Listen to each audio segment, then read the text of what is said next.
ಇಂದು ಕರ್ನಾಟಕದಾದ್ಯಂತ SIR ಮತಪಟ್ಟಿಯ ಪರಿಷ್ಕರಣೆಯ ಚಟುವಟಿಕೆಗಳು ನಡೀತಾ ಇದೆ.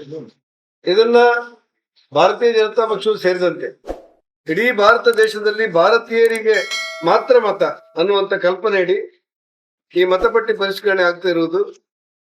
ಪ್ರತಿ ಭಾರತೀಯರು ಕೂಡ ಈ ಮತದಾನದ ಪ್ರಕ್ರಿಯೆಯಲ್ಲಿ ಭಾಗವಹಿಸಲಿಕ್ಕೆ ಬೇಕಾದಂತ ಅವಕಾಶವನ್ನು ಕೊಡ್ಲಿಕ್ಕೆ ಈ ಪ್ರಕ್ರಿಯೆಗಳು ಆರಂಭ ಆಗಿದೆ.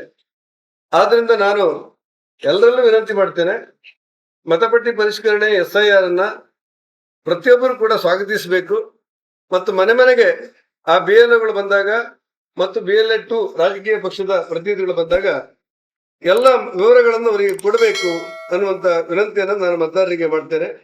ಯಾವುದೇ ಕಾರಣಕ್ಕೂ ಕೂಡ ಈ SIR ಅನ್ನು ಟೀಕಿಸುವವರು ಮತ್ತೊಮ್ಮೆ ಯೋಚನೆ ಮಾಡಬೇಕು. ಯಾಕಂದ್ರೆ ವಿದೇಶದ ಜನರಿಗೆ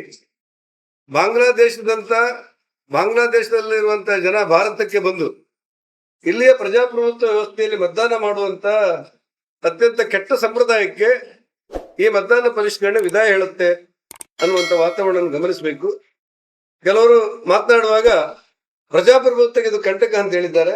ಪ್ರಜಾಪ್ರಭುತ್ವಕ್ಕೆ ಕಂಟಕ ಅಲ್ಲ, ಇದು ಬದಲಾಗಿ ಭಾರತದ ಪ್ರಜಾಪ್ರಭುತ್ವವನ್ನು ಗಟ್ಟಿಗೊಳಿಸುವಂತ ಒಂದು ವ್ಯವಸ್ಥೆ ಈ SIR ಮಾಡ್ತಾ ಇದೆ ಅನ್ನೋದನ್ನು ಗಮನಿಸಬೇಕು ಅಂತ ಹೇಳಿ ನಾನು ಎಲ್ಲರಲ್ಲೂ ವಿನಂತಿ ಮಾಡಿ ಈ SIR ಪ್ರಕ್ರಿಯೆಗಳನ್ನ ಮತದಾರರ ಪರಿಷ್ಕರಣೆಯ ಪ್ರಕ್ರಿಯೆಗಳನ್ನ ಅತ್ಯಂತ ಪ್ರೀತಿಯಿಂದ ಸ್ವಾಗತ ಮಾಡ್ತೇನೆ.